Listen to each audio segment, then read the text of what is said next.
Lobão, obrigado por estar aqui para essa entrevista.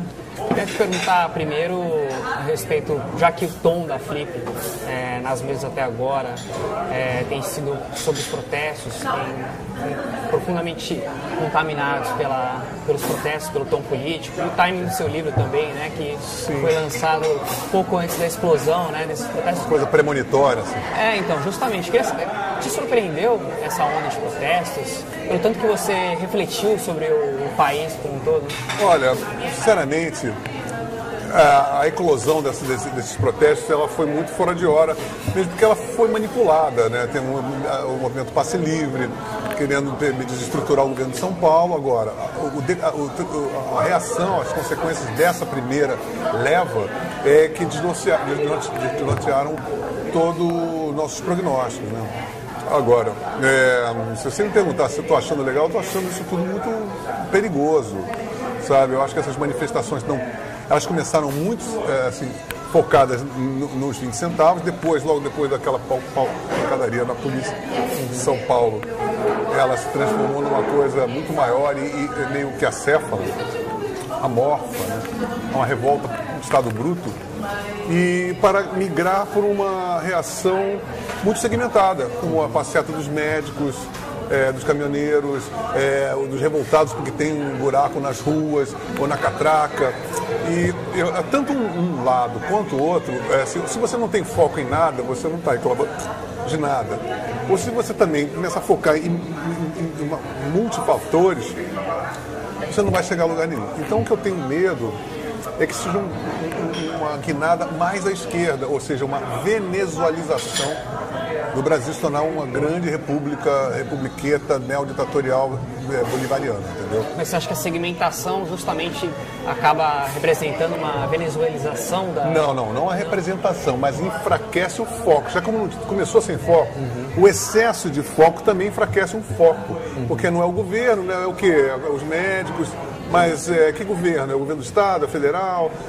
Qual é o núcleo real da insatisfação? Esse é o grande problema. E eu acredito que só favorece a extrema esquerda, que é mais organizada. Tanto é quem que foi se reunir com a Dilma? Foi o pessoal da extrema esquerda, o Passe Livre, o Fora do Eixo, o PCdoB, o PSTU, a Juventude Rebelde, tá entendendo? E isso é muito perigoso porque a gente vai ser levado. Essa organização, a maior organização desse segmento, vai levar a nossa sociedade a se submeter a diretrizes mais da extrema esquerda, mais socializantes, mais bolivarianas. Né? Você vê a Argentina, você vê a Venezuela, vê Cuba, vê Bolívia, Equador, Honduras e tudo mais. Você diz no sentido do governo tentar atender as demandas desses grupos? O governo. O PT já é considerado de centro, com uma crítica à esquerda, e pessoas, movimentos dentro do próprio PT são mais à esquerda, criticando, vamos dizer assim, a má gestão do PT, como se fosse uma coisa de associação com a direita patrimonialista, etc. e tal, quando na verdade o grande fator de falência do governo é justamente a gerência de cunho esquerdista, que nós estamos vivendo uma realidade absolutamente socialista, uma patrulha ideológica ferrenha. A coisa, por exemplo, o Sérgio Cabral, eu não sou um cara que votaria no Sérgio Cabral, mas eu acho que é um absurdo ocuparem a rua. E também essa emulação, né, do Anônimos, aquela máscara, aquilo tudo denota uma falta de substância real dentro desse movimento. É uma coisa muito sedutora você perceber, poxa, que o gigante despertou. Eu sou mais cético em relação a isso. O Gil falou na conferência dele que ele falou num tom mais elogioso, mais positivo, mas ele disse que via um clima de rave nesses protestos. Você acha que é isso mesmo? É um clima de rave? Tem uma revista para adolescentes, que eu não vou dizer o nome aqui, que tem receitas de topetes e penteados das garotas para poder paquerar os manifestantes gatinhos, entendeu? É basicamente isso. Afinal de contas, se a gente estava há 20, 30 anos ouvindo música sertaneja, pagode, sentando na boca da garrafa, vai ser muito difícil você ter uma manifestação de cunho, de uma substancialidade, de um foco e de uma qualidade de reivindicação. Você tá entendendo? Então esse é o grande problema. A gente não tem, a gente é o penúltimo país em ensino no mundo. Ora, se os estudantes, que são os penúltimos hoje, estão reivindicando, coisa boa não vai pintar. Não é verdade? E no começo dos protestos, pelo menos eu percebi uma cobrança de algumas pessoas quanto a manifestações da classe artística. Demoraram para opinar a respeito do que estava acontecendo. Você acha que, primeiro, eles demoraram ou eles precisam se manifestar a respeito do que eles têm? Eles estão de rabo preso, eles estão todos... O problema é o seguinte, quem recebe lei Rouanet é militante. Se você... Como é que você vai ter uma classe pujante intelectual, cineastas, artistas que são todos pagos pelo governo? Como é que você vai querer que eles vão ter algum tipo de crítica substancial? Eles estão todos atrelados. E esse agora evento do ECAD agora vai piorar mais, porque agora vão estatizar, então todos vão receber favores do governo. Então é óbvio que você não vai ter ninguém, que esses caras todos estão com o rabo preso. Agora, você vê, ontem o evento de posado lá do Renan Calheiros e tem o beneplácito da Dilma, é imoral. E esses caras que estão ali são os maiores beneficiários da Lei Rouanet. Né? Então nós temos agora exatamente esse tipo de cobrança dos artistas, não pode ter. Fora também agora que tem meia dúzia, 3 ou 4 que fizeram música de protesto, que eu acho que é um pouco canalha, né, para essa altura do campeonato. Então a gente oscila entre a canalice do oportunismo, de você fazer uma música agora, uma coisa que seria eticamente não recomendável, ou você tem aquela máfia de cadáveres insepultos de sempre, que estão há mais de 50 anos na hegemonia do poder, mamando nas tetas do poder e perpetuando-se como cadáveres insepultos e com artistas natimortos a seu reboque. É isso que está acontecendo. Então é por isso que nós estamos num quadro, ao meu ver, patético, e eu estou muito cético em relação a tudo isso, porque parece que tudo tende a piorar. Essas suas críticas ao governo e à esquerda tem feito muita gente apontar o dedo para você e dizer que você é conservador. Te incomoda? Eu queria saber, como uma contra-pergunta, o que seria eu, um cara de direita? Eu sou um cara a favor do livre mercado, da livre iniciativa, da propriedade privada, da diminuição do Estado, da diminuição dos impostos. Eu acho que 95% das pessoas são assim. Agora, eu não me considero um cara de direita. Agora, acho que uma esquerda caricata, socialista bolivariana está aí. Sabe, o Fórum de São Paulo existe, vai estar instaurando-se aí, se reunindo agora. A gente tinha que ter uma auditoria. Se a gente fizesse uma auditoria no Fórum de São Paulo, a gente causava um impeachment pelo menos em 18 republiquetas dessa América Latina. Por quê? Porque eles têm, além de associação com crime organizado, com as Farc, com o MIR, eles põem a soberania de cada país, inclusive o nosso, abaixo do Foro de São Paulo.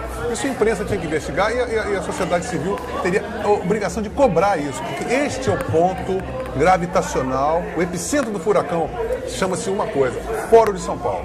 Enquanto não resolver o Foro de São Paulo, a gente vai estar refém de uma organização muito bem estruturada que todo mundo já fala com uma certa naturalidade. A Unasul tem bandeira, é vermelha, E outra coisa, é claro que o comunismo é super anacrônico. Agora, infelizmente, a América Latina é muito anacrônica e compatível a tudo isso. Então é melhor a gente acordar, porque na verdade o buraco é muito mais embaixo.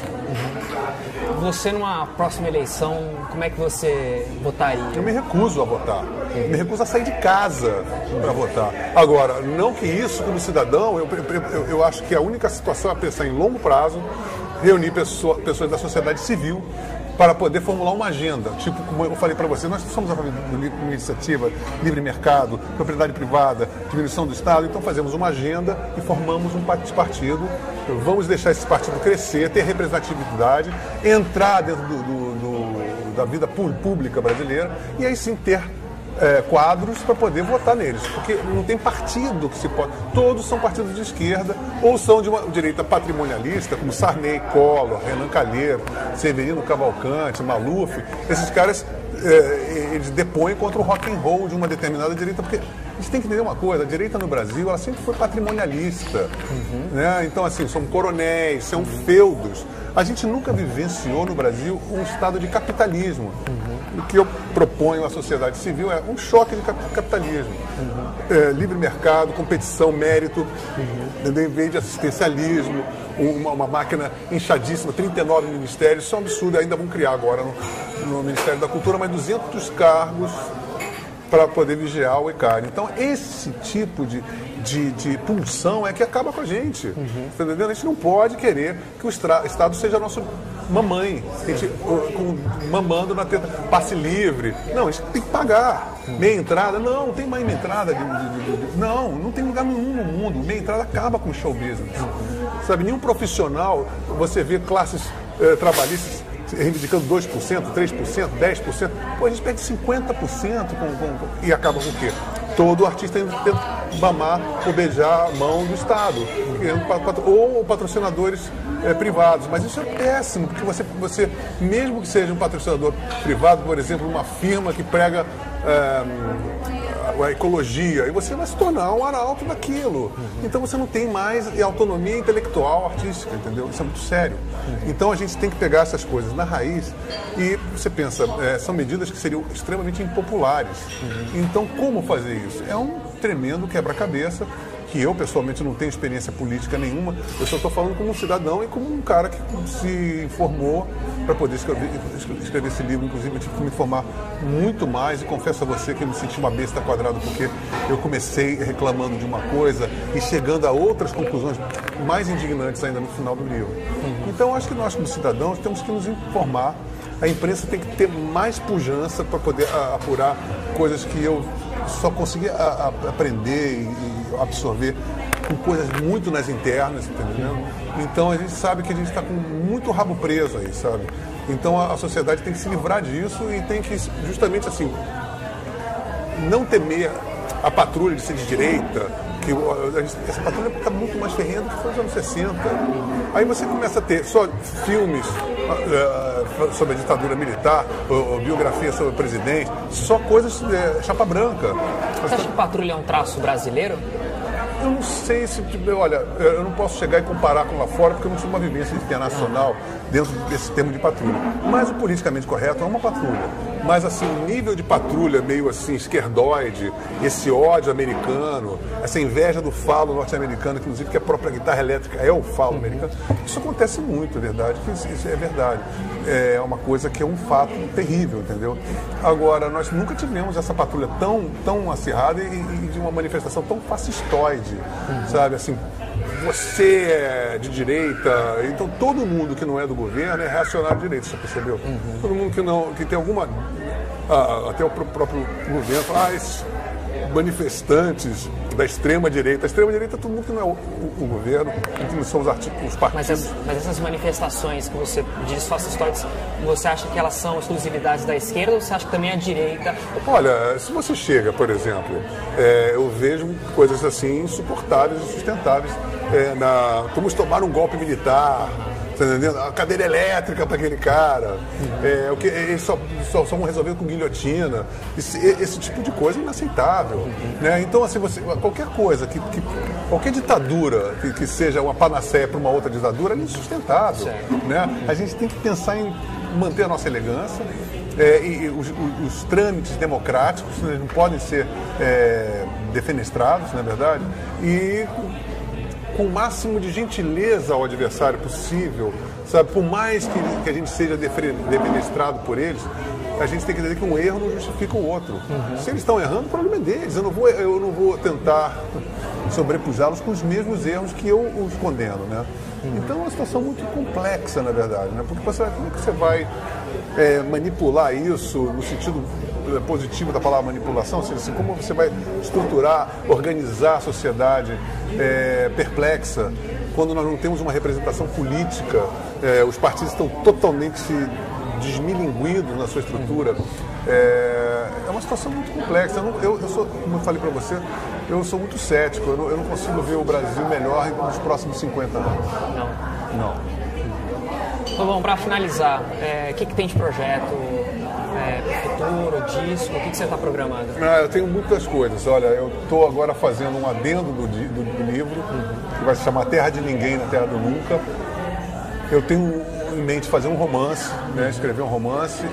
Estou escrevendo material para o meu disco de músicas inéditas, que eu não estou conseguindo, desde 2005 não lanço um disco de músicas inéditas.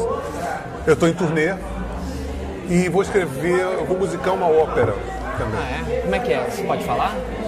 É o seguinte, eu encontrei com um diretor de teatro e um autor de teatro, que é o Roberto Alvim. A gente está se falando e ele fez uma peça maravilhosa, um Pinóquio. Eu li agora. E ele vai fazer uma coisa também, um outro trabalho com o John Nashville, que é uma ópera de Schubert, uma obra inédita dele, e me convidou para fazer, para musicar uma coisa operística, vamos dizer assim, um trabalho teatral / operístico, que chama-se Peter Pan. Eu falei, Enterrado Nunca, Peter Pan. Sim. Eu acho que seria muito interessante. Então, é um trabalho que não tem nada a ver com música popular, quer dizer, nada que você tenha refrão, né? Então, é uma experiência que eu estou muito curioso também. Para agora, para 2013? Eu acho que não, porque ele já está entrando no segundo semestre de 2013, até a gente compor, até ele conseguir organizar tudo, eu acredito que seja para o ano que vem.